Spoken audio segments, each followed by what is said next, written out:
हाँ तो जी प्यारे बच्चों नमस्कार। कैसे हैं बाबू आप सभी। आशा करते हैं कि आप सभी बहुत अच्छे होंगे, स्वस्थ होंगे और मन लगाकर पढ़ाई भी कर रहे होंगे।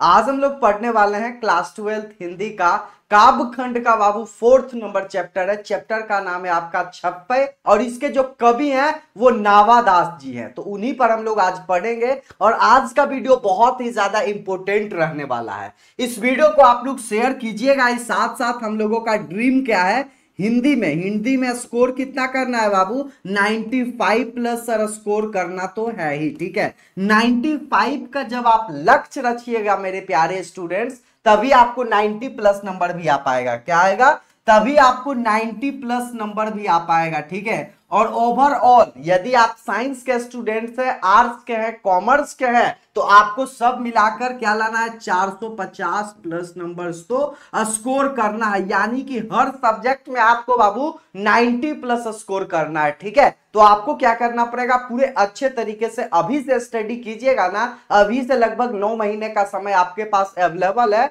ये समय को अच्छे तरीके से स्टडी करने पर फोकस कीजिए। ठीक है, और उसके बाद तो हम लोगों का जो लक्ष्य है, इतना मार्क्स तो बाबू आएगा ही। ठीक है, तो चलिए हम लोग जो आपका जो लक्ष्य है और आपको मोटिवेट करने के लिए मैं यहां पर सब चीज आपके लिए अवेलेबल है, यानी कि आप लोगों को बतला दिया हूं।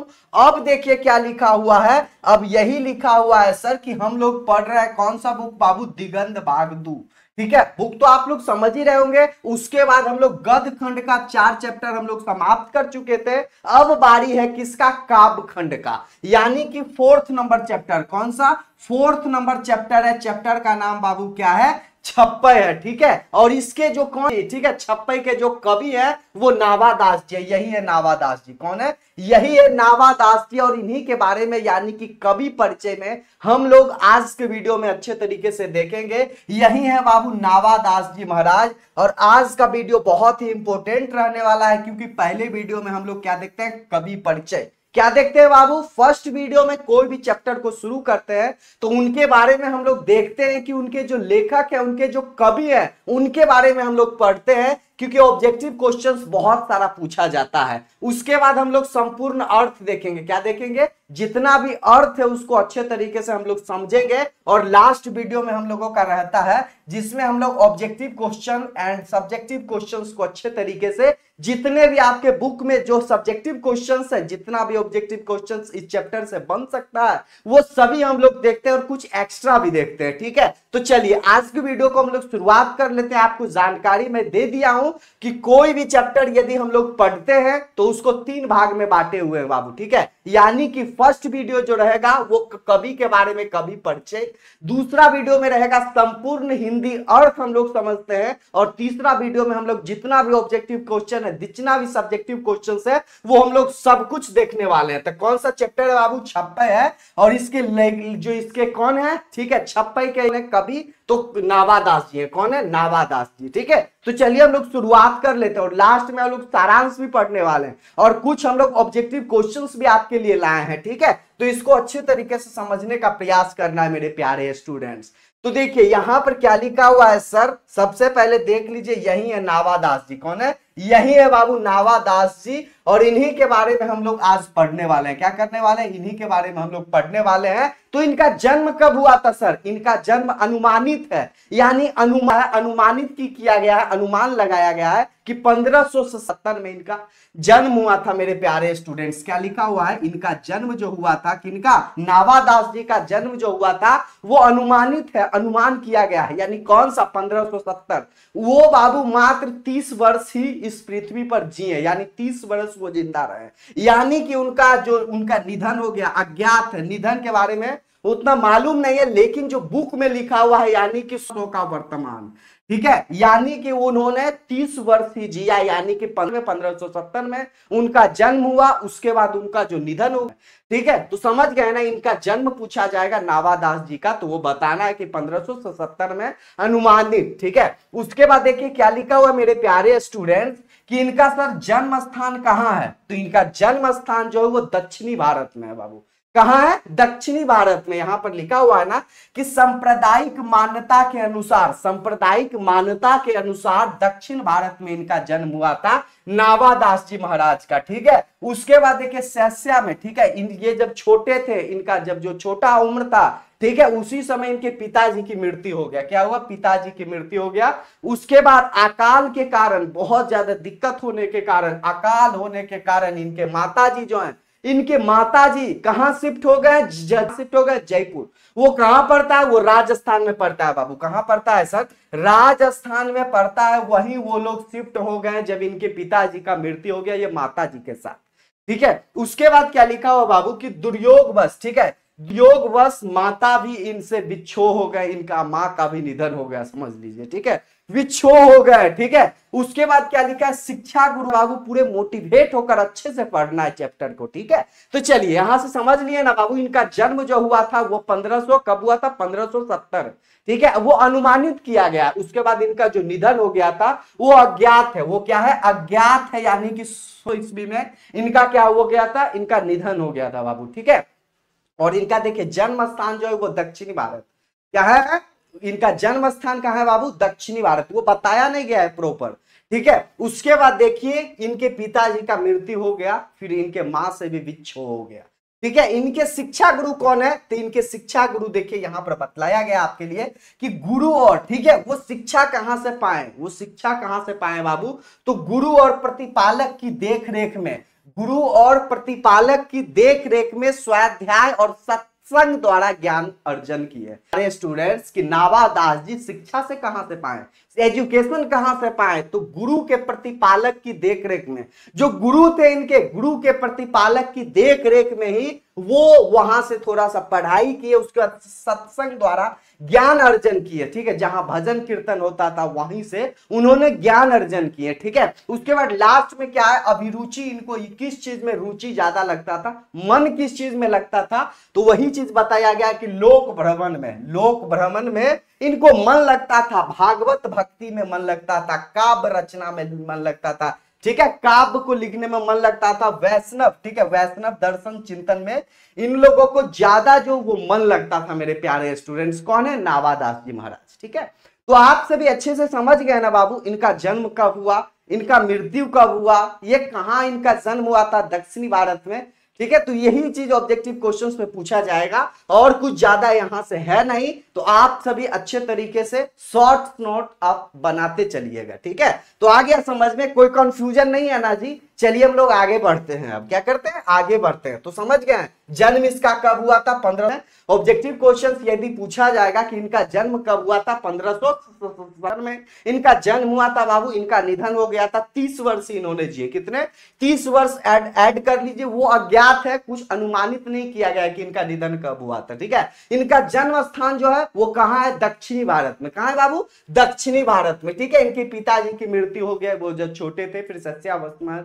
ठीक है, इनके पिताजी की मृत्यु हो गई जब वो छोटे थे, और लास्ट में उनको जो है वो विच्छो हो गया, मां से भी उन्होंने विच्छो हो गया, और लास्ट में वो गुरु और प्रतिपालक की देख रेख में वो पढ़ाई किए, ज्ञान जो है वो अर्जन किए, और लास्ट में जो है वो भ्रमण किए। अभिरुचि उनको थी भागवत भक्ति में, काव्य लिखने में, वैष्णव इस सब में उनको मन लगता था बाबू। ठीक है, किनको? नावादास जी महाराज। ठीक है, उसके बाद देख लीजिए क्या है कि भक्ति रुचि। देखिए बाबू, उसके बाद क्या है कि इनको दीक्षा गुरु इनके कौन थे? देखिए इनके बताना है कि दीक्षा गुरु कौन है। इनके दीक्षा गुरु है स्वामी अग्रदास। स्वामी अग्रदास जो है इनके दीक्षा गुरु है। किनके? नावादास जी का। वो क्या है? स्वामी अग्रदास कहिए या स्वामी क्या बोलिए? स्वामी अग्र अली। ठीक है, अग्र अली भी है नाम इनका। उसके बाद देखिए जो स्वामी रामानंद की शिष्य हैं, जो स्वामी क्या है? जो स्वामी रामानंद के जो हैं वो शिष्य है बाबू। कौन? स्वामी अग्रदास से उन्होंने दीक्षा लिए थे रामादास। ठीक है, कौन? रामादास जी जो है वो स्वामी अग्रदास जी से वो दीक्षा लिए थे, मंत्र लिए थे। और वो किनके गुरु थे? गुरु वो कौन थे? ठीक है, गुरु थे रामानंद जी। रामानंद जी के ही शिष्य थे अग्रदास जी। ठीक है, अग्र अली भी आप बोल सकते हैं। उसके बाद बोलिए, देखिए क्या लिखा हुआ कि परंपरा के प्रसिद्ध कवि थे। कौन थे? परंपरा के प्रसिद्ध कवि थे, ठीक है। उसके बाद देखिए अस्थाई निवास, वो अस्थाई निवास कहाँ करने चले गए थे, वृंदावन में अस्थाई निवास के लिए चले गए थे, ठीक है। वृंदावन में इन्होंने जो है वो अस्थाई निवास रहने के लिए बाद में उन्होंने चल दिए थे बाबू, ठीक है। उसके बाद देखिए कृतियां इन्होंने क्या क्या लिखे हैं, ठीक है, इनके द्वारा क्या लिखा गया रचना, वही चीज कृतियां होती है बाबू, ठीक है। सबसे महत्वपूर्ण चीज है भक्तमाल, ठीक है। क्या लिखा हुआ कि भक्तमाल इन्होंने 1585 से लेकर 1596 तक वो भक्तमाल लिखे, ठीक है। अष्टायाम उन्होंने क्या क्या लिखा, भक्तमाल और अष्टायाम ब्रज भाषा में उन्होंने लिखे हैं अष्टायाम, ठीक है। अष्टायाम जो है वो रामचरितमानस की दोहा चौपाई शैली है। अष्टायाम जो है बाबू रामचरितमानस की दोहा चौपाई की शैली है, ठीक है। और लास्ट में क्या है कि रामचरित्र, ठीक है, रामचरित्र संबंधी प्रकीर्ण पदों का संग्रह है, क्या है, प्रकीर्ण पदों का संग्रह है, वो चीज यहां पर बताया गया। उसके बाद देखिए इनको विशेष क्या है, विशेष, उसके बाद यही चीज लिखा हुआ है कि जो कवि है, कौन कवि, नावादास जी जो कवि है वो पारिवारिक सामाजिक, क्या लिखा हुआ, पारिवारिक सामाजिक पृष्ठभूमि अधिकतर विद्वाने के, अधिकतर क्या लिखा हुआ बाबू की कवि, जो कवि है नावादास की पारिवारिक सामाजिक पृष्ठभूमि अधिकतर विद्वानों के मुताबिक जो है वो दलित वर्ग की थी, ठीक है। यानी कि विद्वानों के मुताबिक वो SC ST की थी, वही चीज यहां पर लिखा गया है बाबू। तो आप समझ गए होंगे कि ये नावादास जी वो दीक्षा कहां से लिए थे, कौन थे, तो वहां पर लिखा हुआ है स्वामी अग्रदास या स्वामी अली, स्वामी अग्र अली, ठीक है। यानी ऑब्जेक्टिव क्वेश्चंस में पूछा जा सकता है कि उन्होंने दीक्षा किनसे लिए थे, तो स्वामी अली आ जाएगा नाम, क्या आ जाएगा, अग्र अली या अग्रदास, क्या हो जाएगा बाबू, उनका दो नाम है, आप याद रखिएगा, अग्रदास जी, ठीक है। अग्रदास जी से उन्होंने दीक्षा लिए थे नावादास जी, ठीक है। और वो किनके शिष्य थे, वो रामानंद जी के शिष्य थे। वो कौन थे, रामानंद जी के उन्होंने शिष्य थे, स्वामी अग्रदास या स्वामी अली कहिए, और उन्हीं से उन्होंने दीक्षा लिए थे, दीक्षा जो लिए थे, मंत्र सब जो लिए थे नावादास जी महाराज, ठीक है। वो अस्थाई कहां रहने चल गए थे, वृंदावन, कहां, वृंदावन चल गए थे। और इनकी जो कृतियां हैं दो महत्वपूर्ण है, वो क्या क्या है मैं यहां से फिर से आप लोगों को बता देता हूं। पहला है बाबू भक्तमाल और दूसरा क्या है, अष्टायाम, क्या है, अष्टयाम और भक्तमाल, इनके दो जो है वो महान कृतियां हैं, वही चीज यहां पर बताया गया है, और कुछ ज्यादा है नहीं मेरे प्यारे स्टूडेंट्स, ठीक है। चलिए बहुत अच्छा, ऑब्जेक्टिव क्वेश्चंस एक दो ही आ सकता है और ज्यादा कुछ है नहीं। उसके बाद देख लीजिए इनके बारे में हम लोग समझ लेते हैं अच्छे तरीके से। उसके बाद हम लोग लास्ट में देखेंगे सारांश, क्या देखेंगे बाबू, लास्ट में सारांश। देखिए क्या लिखा हुआ है, देखिए बाबू क्या लिखा हुआ है कि नावादास सगुन पासक राम भक्त कवि थे। नावादास जो हैं वो राम भक्त क्या थे, कवि थे, ठीक है। क्वेश्चंस में पूछा जा सकता है कि नावादास किस प्रकार के कवि थे, तो आपको बताना होगा राम भक्त कवि थे। उनकी भक्ति प्रचलित राम भक्ति से थोड़ी भिन्न थी, उसमें जो है उसमें स्थान पर माधुर भाव, क्या है, स्थान पर माधुर्य भाव का पुट था। वे गोस्वामी तुलसीदास के समकालीन थे। वे जो थे नावादास जी किनके, तुलसीदास के समकालीन थे, और स्वामी रामानंद के इस शिष्य परंपरा के संत कृष्णदास के महाशिष्य। और क्या यही चीज लिखा हुआ है कि वे स्वामी तुलसीदास जी के क्या थे, समकालीन थे, ठीक है। और स्वामी रामानंद की ही शिष्य परंपरा के, स्वामी रामानंद के ही शिष्य, स्वामी रामानंद के शिष्य परंपरा के संत कृष्णदास के बिहारी के परशिष्य और भक्त कवि अग्रदास के शिष्य थे। क्या थे, स्वामी अग्रदास के शिष्य थे, यहां पर बताया गया है ना। चलिए बहुत अच्छा, यही सब लाइन इंपोर्टेंट है बाबू, कुछ ज्यादा है नहीं। देखिए यही चीज लिखा हुआ है कि वे गोस्वामी तुलसीदास के समकालीन थे, और स्वामी रामानंद के इस शिष्य परंपरा के संत कृष्णदास पैहरी के प्रशिष्य और भक्त कवि अग्रदास के शिष्य थे। वे इस तरह वे वैष्णवों के एक निश्चित संप्रदाय से दीक्षित थे, किंतु उनकी सोच और मान्यताओं में किसी तरह की संकीर्णता नहीं थी। उसके बाद क्या है कि पश्चापात, क्या है, पश्चात कट्टरता से वे पूर्णतः मुक्त एक भावुक सहृदय विवेक संपन्न सच्चे वैष्णव थे, ठीक है। उसके बाद क्या है कि प्रसिद्ध कृति उनका क्या है, तो यहां पर है कि भक्तमाल, क्या है, भक्तमाल भक्त कवि नावादास के शील, सोच और मानस का निर्णयपन है। ठीक है, अविचल क्या लिखा हो बाबू कि अविचल भगवत भक्ति, भक्त चरित्र और भक्तों की स्मृतियां नावादास का अनुभव सही है। गृहस्थ क्या लिखा हुआ कि गृहस्थ सामाजिक सांस्कारिक जीवन, गृहस्थ सामाजिक सांस्कारिक जीवन, ठीक है, मानव संबंध इत्यादि का उन्होंने अनुभव नहीं था। वे एक विरक्त जीवन जीते आए थे। ठीक है, वे एक विरक्त जीवन जीते आए संत थे। स्पष्टतः उनके अनुभव के उस छोटे दायरे में ही उन्होंने अपनी अभिरुचि, ज्ञान, विवेक आदि के द्वारा प्रतिभा का प्रकर्षण उपस्थित कर दिया। क्या प्रकृति का और क्या लिखा हुआ के द्वारा प्रतिभा का प्रकर्ष उपस्थित कर दिया है। भक्तमाल क्या लिखा हो बाबू कि भक्तमाल जिसकी आगे परंपरा चल पड़ी, यह प्रतिमानित करता है, यह प्रतिमानित करता है। कुछ ज्यादा है नहीं, एक दो क्वेश्चंस यहां से आ भी सकता है। देखिए क्या लिखा हुआ है, प्रसिद्ध जो कृति है वो भक्तमाल से ही ली गई है बाबू। जो हम लोग आगे पढ़ेंगे, जो हम लोग समझेंगे, जो पंक्ति है, ठीक है, उसमें यही चीज लिखा हुआ है, यानी भक्तमाल से उन्होंने लिए है नावादास जी महाराज। ठीक है, और उसमें क्या है कि भक्तमाल जिसकी आगे परंपरा चल पड़ी है, यह जो है वह यह प्रमाणित करता है, यह प्रमाणित करता है। ठीक है, सबसे इंपॉर्टेंट यही है कि वो राम भक्त कवि थे। कैसे थे? राम भक्त कवि थे। मैं यहां से आप लोगों को बतला देता हूं वो कैसे थे। राम भक्त कवि थे। उसके बाद देखिए वो है गोस्वामी तुलसीदास के समकालीन थे। क्या थे? स्वामी। ठीक है, स्वामी तुलसीदास जी के वो क्या थे? गोस्वामी तुलसीदास जी के समकालीन थे। कौन? नावादास जी महाराज। तो यही सब है, और तो आप लोग समझ ही गए होंगे, कुछ ज्यादा है नहीं। चलिए आगे बढ़ते हैं, आगे क्या लिखा हुआ वो हम लोग देख लेते हैं। देखिए भक्तमाल क्या है कि भक्तमाल जैसा भक्त, देखिए क्या लिखा हुआ बाबू कि भक्तमाल जैसा, आगे यही चीज लिखा हो बाबू कि भक्तमाल जैसा कि नाम से ही स्पष्ट है, भक्तमाल जैसा नाम से ही स्पष्ट है कि भक्त चरित्रों की माला है। भक्तमाल जो है क्या है? भक्तमाल भक्त चरित्रों की माला है। ऑब्जेक्टिव क्वेश्चन आ सकता है ना? क्या आ सकता है सर? ये जो है भक्तमाल, भक्तमाल क्या है? भक्त का माला। ठीक है, यानी कि भक्त चरित्रों की माला है। ठीक है, उसमें नावादास क्या लिखा हो बाबू कि उसमें नावादास के पूर्ववर्ती और समवर्ती वैष्णव भक्तों का चरित्र वर्णन है। उसमें जो है नावादास के पूर्ववर्ती, नावादास जो थे उससे पूर्ववर्ती, ठीक है, उससे पूर्ववर्ती और समवर्ती वैष्णव भक्तों के चरित्र वर्णित है। भक्तों के चयन में धर्म, संप्रदाय, जाति, लिंग और निर्गुण, सगुण आदि अग्रहों का महत्व ना देते हुए केवल वैष्णवता, क्या लिखा हो कि वैष्णवता को ही ध्यान में रखा है। यह वैष्णव भक्ति के अनुरूप है, जिसमें जाति पाति पूछे नहीं कोई।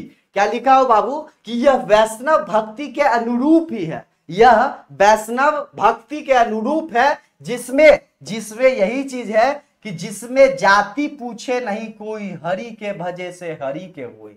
यानी जाति पूछे, जात पात कोई पूछे नहीं, और जो हरि को पूजेगा वही हरि का होगा। यही चीज ना है कि जिसमें जाति पाति पूछे नहीं कोई, हरि को भजे सो हरि के होई, जैसा क्रांतिकारी उद्घोष है भक्तमाला में वर्णित सभी भक्त कवि नहीं है। भक्त कालामाल में वर्णित सभी भक्त, भक्तमाल में जो वर्णित है सभी भक्त, वो कवि नहीं है, किंतु भक्त कवियों की संख्या कम नहीं है तो बहुत, लेकिन जो भक्त जो कवि हैं उनकी संख्या भी कम नहीं है। और क्या है कि संपूर्ण भक्तमाला 56 छंद में निबंध है। क्या है कि संपूर्ण भक्तमाला 56 छंद में निबंध है। 56 एक बंद है जो 6 पंक्तियों का गेय पद होता है। 56 जो है बाबू वो 6 पंक्तियों का होता है। 56 जो होता है ना बाबू वो 6 पंक्तियों का होता है। तो वही चीज लिखा हुआ है कि 56 एक बंद है, 56 एक बंद है जो 6 पंक्तियों का गेय पद होता है। ऑब्जेक्टिव क्वेश्चन आ सकता है कि 56 जो है वो कितने पंक्तियों का होता है, तो 56 याद रखना है 6। ठीक है, क्या है बाबू कि 56 एक बंद है जो 6 पंक्तियों का गेय पद होता है। इसमें 316 पंक्तियों में 200 भक्तों का जो है वो चरित्र वर्णित है।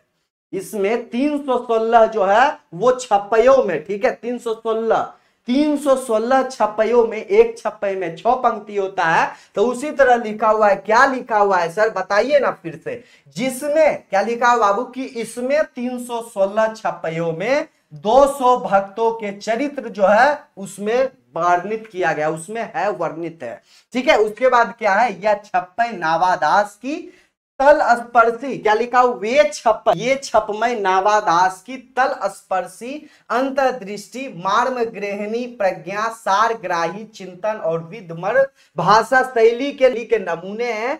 इनके पीछे कवि के विशाल अध्ययन, सूक्ष्म पर्यवेक्षण, प्रगीढ़ मनन, अंतरंग, क्या लिखा हुआ कि अंतरंग अनुशीलन छिपे हुए हैं। ये छप्पै नावादास का सहृदय आलोचनात्मक प्रतिभा का भी विशेष प्रमाण है, ठीक है। तो इससे कुछ ज्यादा है नहीं, एक दो क्वेश्चन यहां से हो सकता है। क्या लिखा हुआ है कि क्रांतिकारी है, ठीक है, क्रांतिकारी उद्घोष है। क्या लिखा हुआ है कि जाति पाति पूछे नहीं कोई, हरि को भजे से हो, हरि के होई, जाति पाति पूछे नहीं कोई, हरि के भजे सो हरि के होई। भक्त माल जो है वो भक्त चरित्रों की माला है, भक्त माल जो है वो भक्त चरित्रों की माला है, ठीक है। चलिए बहुत अच्छा, आगे क्या लिखा हुआ है, लास्ट है अनेक, क्या लिखा हुआ, ये चीज है ना कि अनेक छपइयों द्वारा मध्य काल में ही आधुनिक अर्थों में हिंदी समालोचन, हिंदी आलोचना का नावादास ने न केवल बीजपन किया था,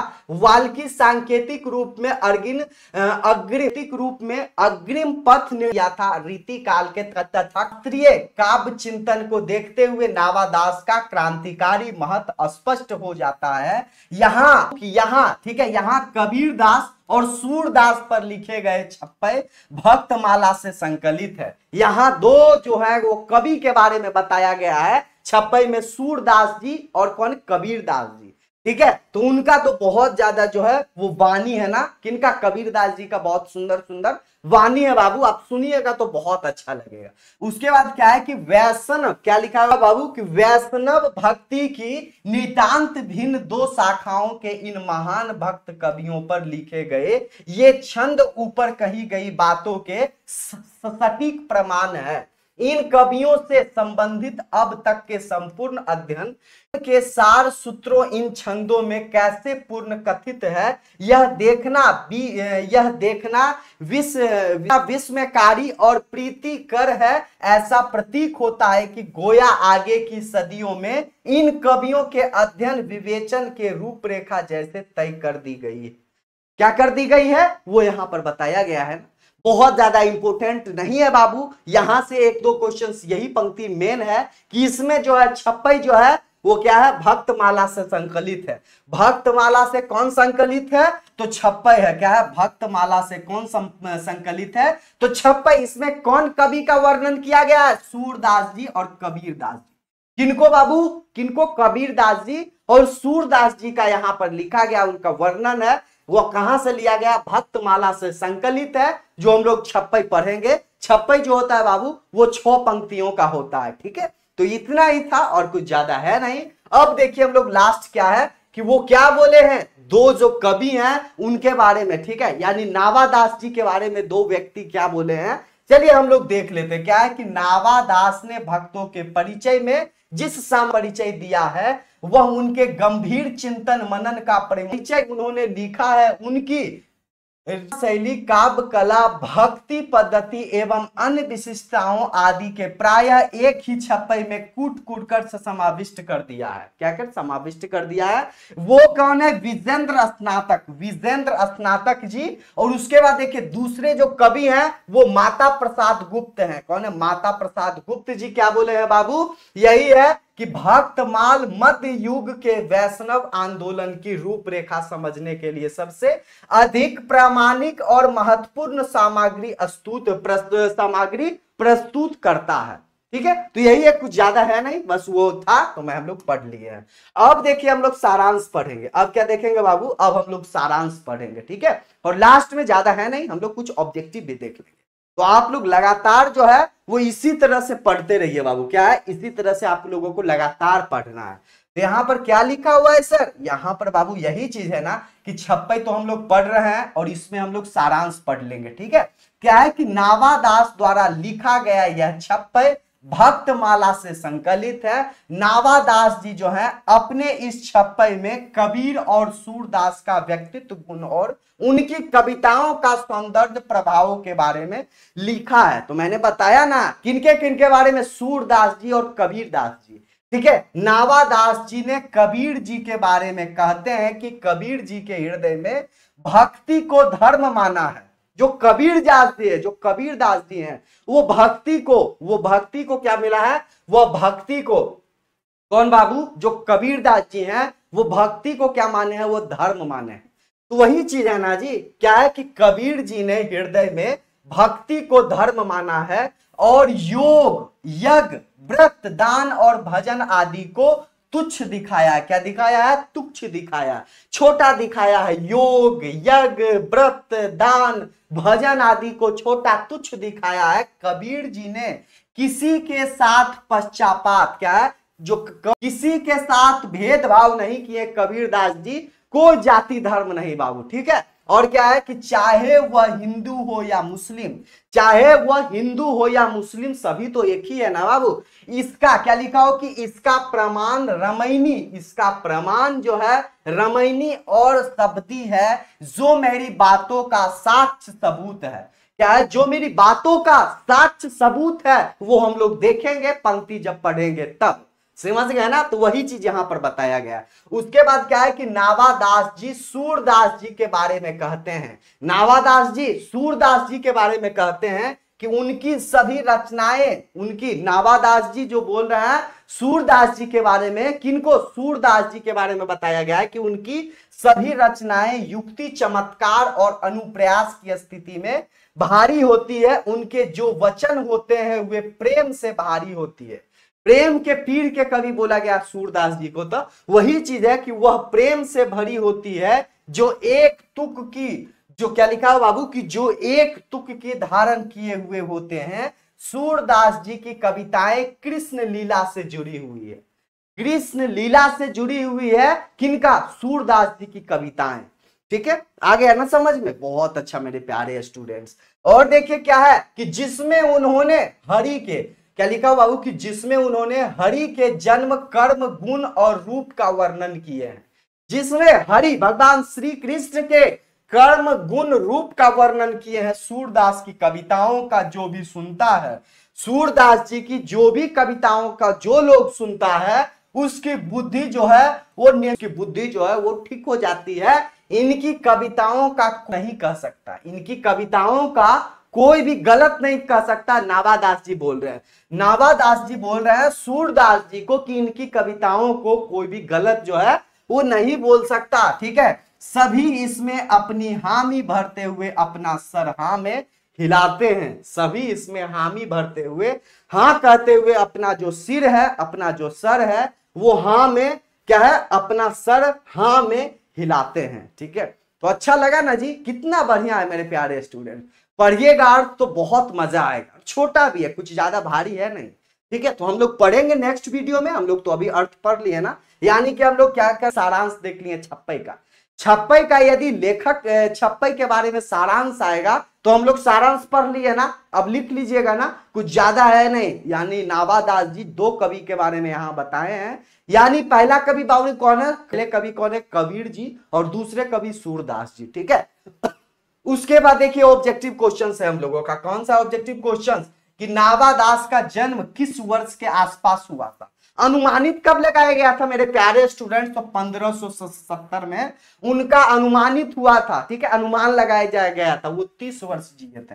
कितना? 30 वर्ष ही वो रहे थे बाबू। ठीक है, उसके बाद देखिए दूसरा क्वेश्चन क्या है कि नावादास का जन्म स्थान कहां माना जाता है? उनका जन्म स्थान कहां माना गया था बाबू? वो तो बाद में रहने के लिए वृंदावन गए थे ना, लेकिन पहले उनका जन्म स्थान कहां माना गया था? दक्षिण भारत में। कहां उनका बाबू जन्म हुआ था और बाद में उन्होंने वृंदावन में शिफ्ट हो गया, उन्होंने रहना चालू कर दिया। ठीक है, चलिए बहुत अच्छा बाबू। नेक्स्ट क्वेश्चन क्या है कि नावादास के दीक्षा गुरु कौन थे? नावादास जी के दीक्षा गुरु कौन थे बाबू? तो स्वामी अग्रदास। क्या है? स्वामी अग्रदास जी जो थे वो क्या थे, नावादास जी के दीक्षा गुरु थे। कौन थे, दीक्षा गुरु थे। ठीक है, चलिए बहुत अच्छा। नेक्स्ट क्वेश्चन क्या है कि नावादास के प्रमुख कृति कौन सी है, प्रमुख कृति कौन सी है नावादास जी का, जो हम लोग छप्पई पढ़ रहे हैं, जो हम लोग छप्पई पढ़ेंगे और पढ़ रहे हैं, यानी कि भक्तमाल से ली गई है। क्या है, भक्तमाल से छप्पई जो है ली गई है। नावादास जी की बहुत ज्यादा कृति जो है वो प्रमुख है भक्तमाल। ठीक है, लास्ट क्वेश्चन रहेगा, कबीर किसके हित की बात करते हैं, जो कबीर दास जी हैं वो किसकी बात करते हैं, किसके हित की बात करते हैं, वो आप लोगों को बताना है। हिंदू के बारे में या मुस्लिम के बारे में या केवल जो अमीर लोग हैं उसके बारे में या फिर सभी के बारे में, तो सभी लोगों को बारे में। वो कहते हैं बाबू कि सभी लोग सेम हैं। कौन, जो कबीर दास जी जो हैं वो सभी लोगों को सेम बोलते हैं। और बहुत अच्छा इनका जो वाणी सुनिएगा तो आपको बहुत मजा आएगा। आप सुन के तो एक बार देखिए ना, तो वो क्या है, ना ही हिंदू को, ना ही मुस्लिम को, ना ही अमीर को, वो सभी लोगों को एक समान समझते हैं बाबू। ठीक है, वो अपने हृदय में धर्म को मानते हैं। तो वही चीज है, ज्यादा कुछ है नहीं। तो कैसा लगा ये वीडियो मुझे कमेंट करके आप लोग जरूर बताइए। हम जो है आपको 100% दिए हैं बाबू, तो आप सभी को समझ में आ ही गया होगा। और लास्ट में क्या है कि 7667140322 के नंबर पर आप पीडीएफ ले सकते हैं। क्या कर सकते हैं, पीडीएफ ले सकते हैं। और व्हाट्सएप पर आप लोग कॉल या फिर क्या कर सकते हैं, कॉल या फिर व्हाट्सएप आप कर सकते हैं इस नंबर पर। ठीक है, क्या नंबर है सर, 7667140322 के नंबर पर। ठीक है, तो आज के लिए इतना ही रहने देते हैं। हम लोगों का जो लक्ष्य है हिंदी में 95+ लाने का, एक बार फिर से मैं आप लोगों को याद दिला देता हूं।